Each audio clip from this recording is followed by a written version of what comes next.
Good morning, सुप्रभात। How are you? कैसे हो आप लोग? बढ़िया हो? तो सभी को पता है हमारे दिन की शुरुआत कैसे होती है? ईश्वर को धन्यवाद दे के, ईश्वर का स्मरण करके। तो मुझे उम्मीद है कि जो ये समय आप स्कूल नहीं आ रहे हो, इसे कुछ अच्छा सीख कर ही आप लोग अपना कुछ अच्छी चीज़ें सीख कर ही टाइम को निकाल रहे हो, है ना। जब भी देखो कुछ होता है तो वो हमारे लिए अच्छा लेकर आते हैं। देखो ना, शर्विल ने मुझे एक वीडियो डाला है कि वो बहुत अच्छे अच्छे श्लोक वगैरह सीख रहा है। तो सभी बच्चे इस तरह से अपने समय का सदुपयोग करें, है ना। जो भी है, ऐसा नहीं कि दिन भर खेलने में हम लोग हमारा समय, ये समय आपको मिला है तो कुछ अपनी एक विधा में आप पारंगत हो सकते हो। कोई डांस में, कोई म्यूज़िक में, कोई आर्ट में, है ना। ऑनलाइन कर सकते हो, टीचर घर पे आप कर सकते हो। तो जिसे भी ये समय आपको बहुत अच्छा आपके लिए आया है, अवसर आया है, तो इसे व्यर्थ नहीं गंवाना है। शर्विल के लिए बहुत अच्छी मैं तारीफ़ करना चाहूँगी शर्विल की, और क्लैपिंग करना चाहूँगी कि शर्विल आप बहुत अच्छे से श्लोक मंत्र सीख रहे हो गायत्री परिवार के माध्यम से। तो कल ही वीडियो आया था मेरे पास शर्विल का। तो सारे बच्चे, सभी बच्चे अपनी, जब गायत्री परिवार की बात आई तो आज मैं गायत्री मंत्र ही आपको सुनाने जा रही हूँ। सब लोग अपनी आंखें बंद करें, हाथ जोड़ें और मेरे साथ दोहराएं। ओम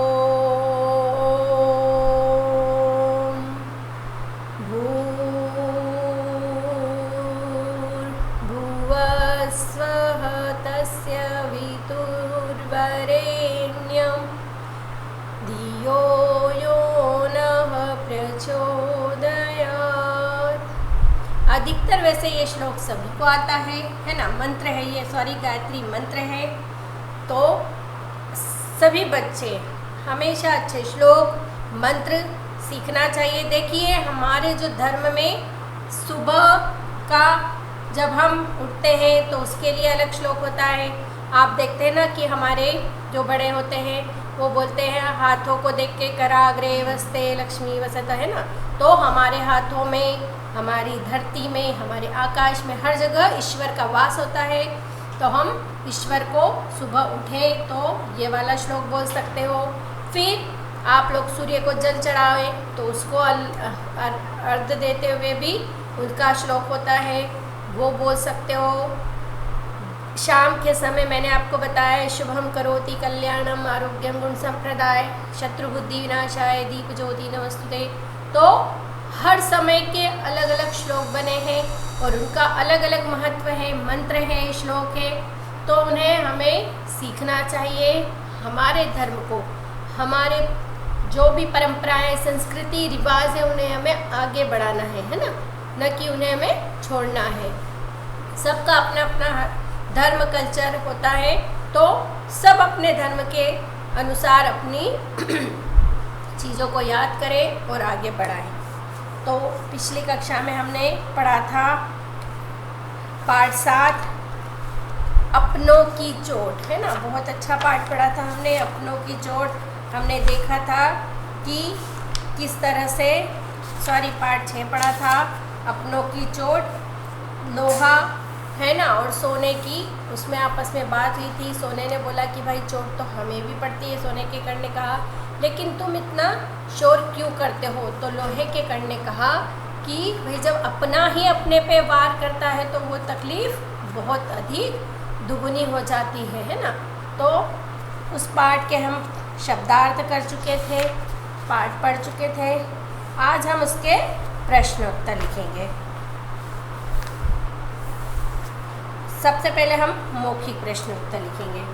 सभी लोग अपनी पुस्तक में, सॉरी क्लास वर्क कॉपी में सबसे पहले डेट डालेंगे। हमेशा डेट डालने की आदत डालें।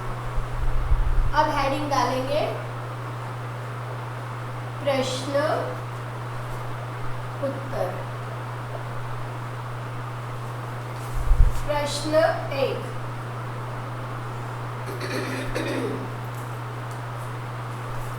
सुनार और लोहार की दुकानें कहाँ थी, है ना। मैम ने आपको पहले भी समझाया है कि आपको प्रश्न को समझना है। जो प्रश्न पूछा जाता है उत्तर वैसा ही हमेशा होता है। सुनार और लोहार की दुकानें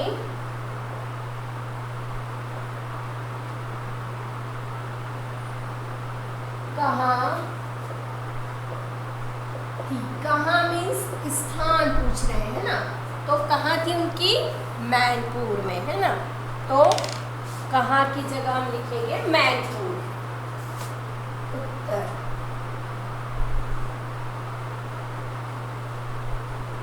सुनार और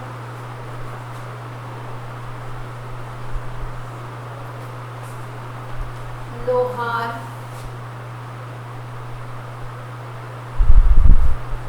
की दुकानें मैनपुर गांव में थी। गांव में थी। थोड़ा जल्दी लिखेंगे, है ना। सुनार क्या करता था। अगला प्रश्न है,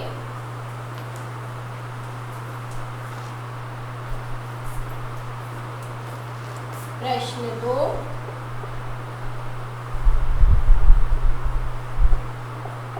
सुनार क्या करता था।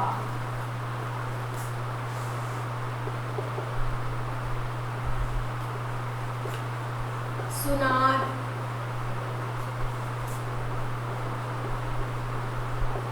सोने के सुंदर गहने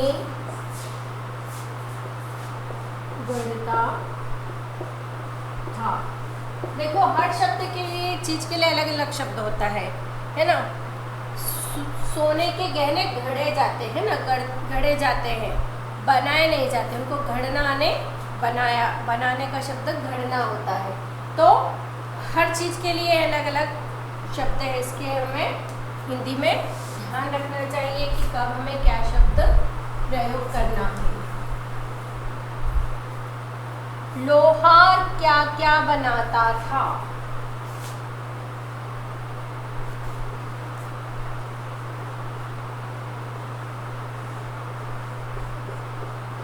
लोहार क्या क्या बनाता था। उत्तर लोहार लोहे के कुल्हाड़ी फावड़े बनाता था।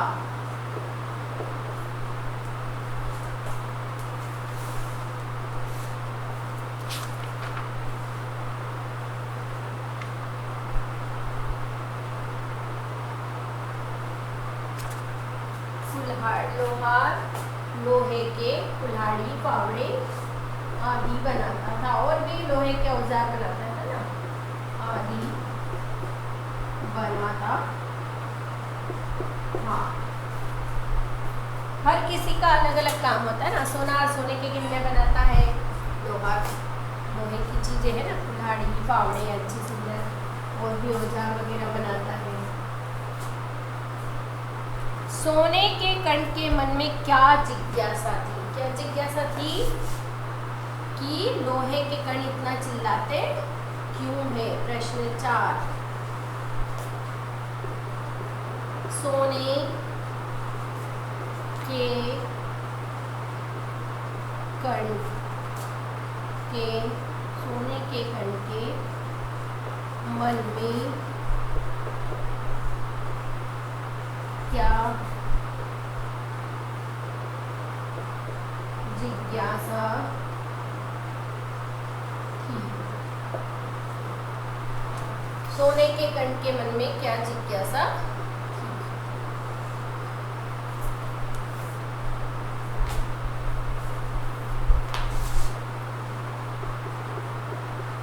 सोने के कण के मन में यह जिज्ञासा थी, यह जिज्ञासा थी कि जब दो वाक्य जुड़ते हैं तो की में छोटी ई की मात्रा आती है ना। जब दो वाक्यों को जोड़ा जाता है तो क्या होता है, छोटी ई की मात्रा आती है। और जब एक ही वाक्य होता है तो हमेशा बड़ी की मात्रा होती है ना। नियमों को याद रखना। आप सोचते होंगे ना कि यहाँ तो मैंने छोटी लगाई, यहाँ पे बड़ी क्यों लगाई, तो नियम होते हैं। सोने के कण के मन में यह जिज्ञासा थी कि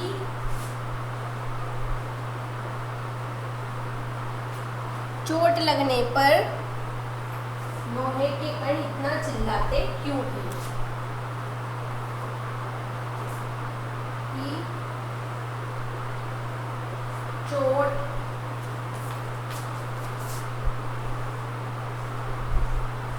लगने पर लोहे के कण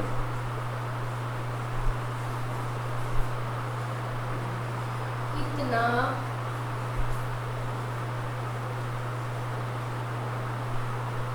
चिल्लाते क्यों है?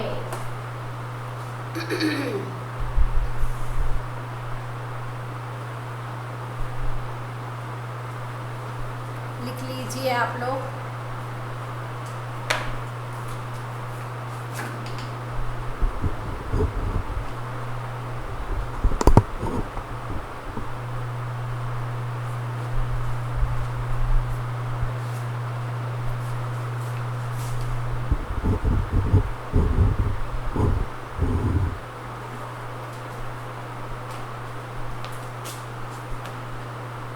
स्क्रीनशॉट भी ले लीजिए वीडियो को पॉज करके और बोल बोल के लिख लीजिए। फिर हमारे दो प्रश्न और हैं।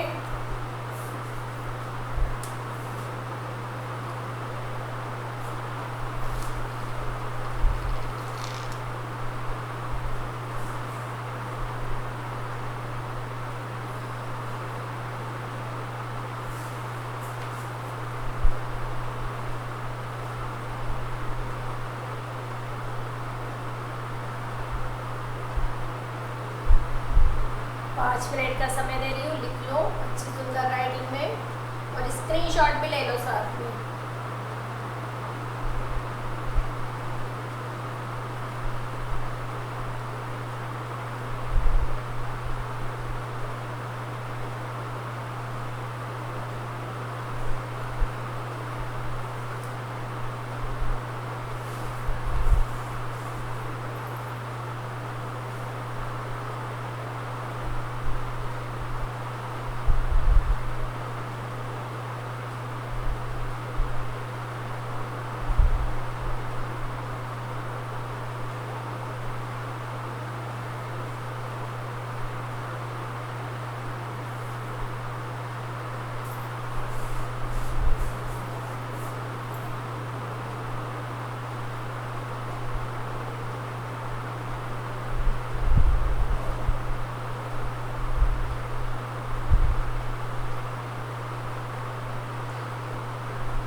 प्रश्न 2 ही बचे हैं, तो प्रश्न 1 और 2 में रब कर देती हूँ, है ना।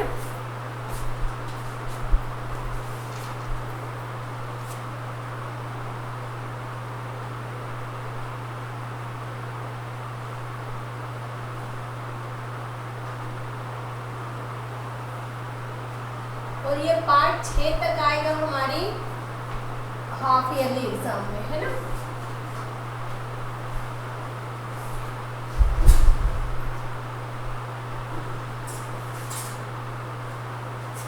ये गिरफ्त करती हूँ ताकि आप लिख लें। प्रश्न, अगला प्रश्न हमारा है कि सुनार और लोहार अपनी दुकानों में क्या करते थे। तो देखिए हमने जो प्रश्न लिखा था कि सुनार क्या करता था, यही वाला प्रश्न इधर है। तो वो सुनार सोने के गहने बनाता था और लोहार लोहे के औजार वगैरह बनाता था। तो इस प्रश्न को हम छोड़ देंगे, है ना, क वाला नहीं लिखेंगे। एक ही क्वेश्चन, एक ही जैसे उत्तर है तो उसे दोबारा लिखने से कोई औचित्य नहीं है। अब हम ख, सुनार और लोहार की दुकानों से कैसी कैसी आवाज़ आती थी, ये ज़रूर लिखेंगे। सुनार और लोहार की दुकानों से कैसी कैसी आवाज़ आती थी। ये है हमारा प्रश्न नंबर 5।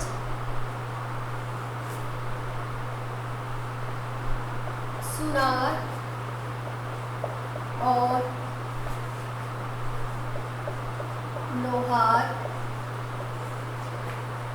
की दुकानों से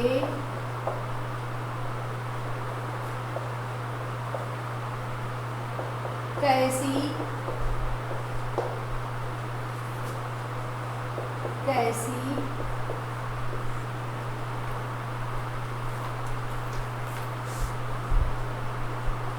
आवाजें आती थी। हमें पता है ना कि सुनार की दुकान से धीमी धीमी आवाज आती थी और लोहार की दुकान से जोर जोर से पीटने की आवाज आती थी। प्रश्न 2 भी रब कर देती हूँ, लिख चुके होंगे आप लोग।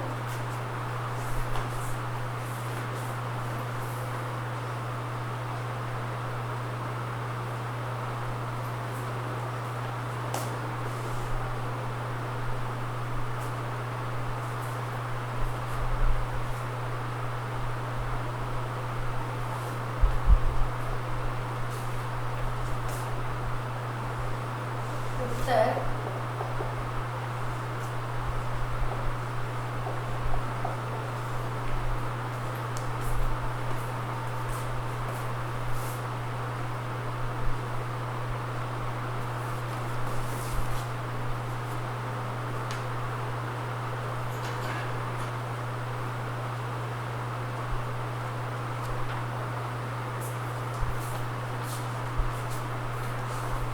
सुनार की दुकान से गहने बनाने की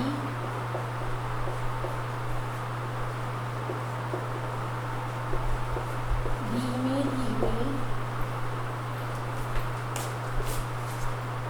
धीमी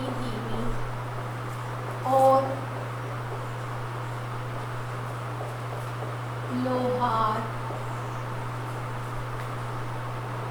की दुकान से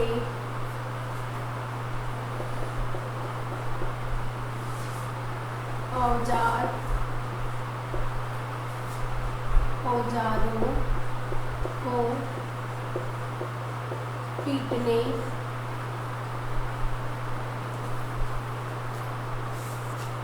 की जोर जोर से आवाजें आती थी।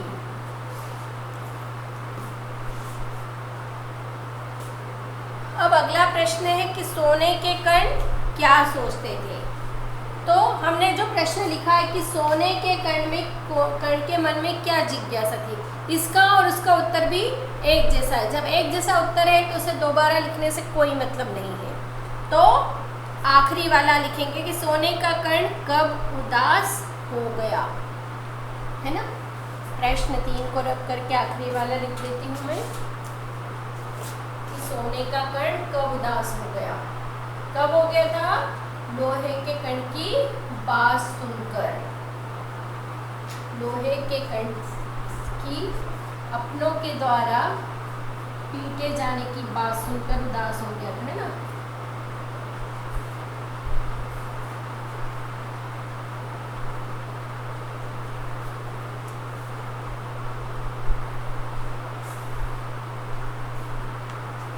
प्रश्न नंबर 6,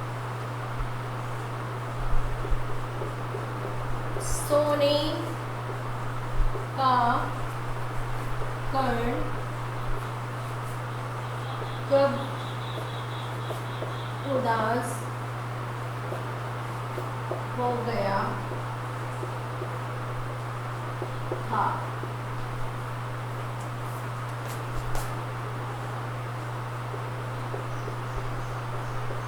सोने का कण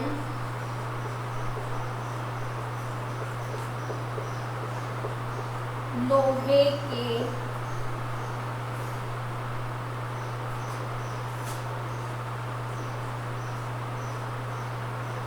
कण की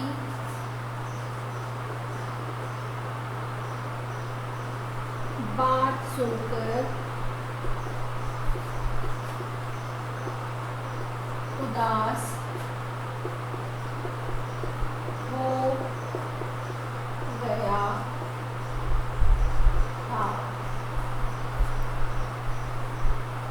सोने का कण लोहे के कण की बात सुनकर उदास हो गया था।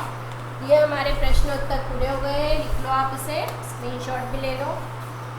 फिर मैं आपको होमवर्क दे रही हूँ अब।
चलो स्क्रीनशॉट ले लीजिए आप लोग वीडियो को रोक के, है ना। अब मैं आपको होमवर्क दे रही हूँ। होमवर्क का आपका रिवीजन है, आपका जल्दी हाफ ईयरली एग्ज़ाम आ रही है ना।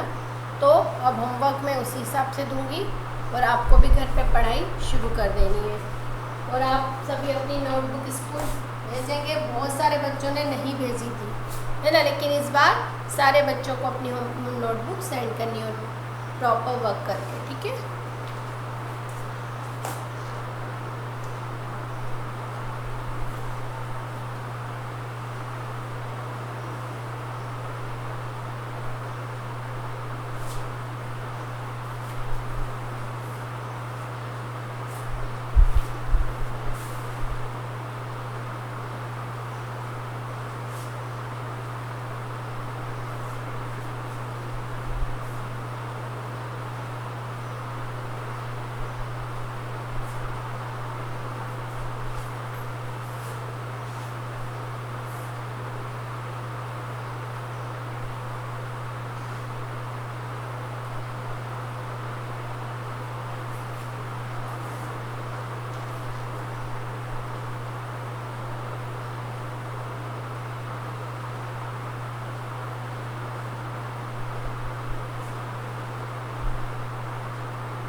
सभी लोग होमवर्क लिख लीजिए। हाँ, आपको पाठ 1 के सही विकल्प और कविता की अधूरी पंक्ति पूरी करना है ना। पेज नंबर होमवर्क पुस्तक के पेज नंबर 11 से प्रश्न 2 और 4, प्रश्न 2 और 4 CW कॉपी में रिवीजन डालकर करें। होमवर्क लिख ले, करना ज़रूर है। ये आपके टेस्ट की हाफ ईयरली की तैयारी है। ये पहला रिवीजन है आपका। प्रश्न 2 और 4 सही विकल्प है, कविता की अधूरी पंक्ति है ना। प्रॉपर वर्क करना, होमवर्क, रिवीजन, हेडिंग डालना है ना, और क्वेश्चन भी उतारना है कि सही विकल्प है, कविता की अधूरी पंक्ति है। तो सभी लोग इसका भी स्क्रीनशॉट ले लो।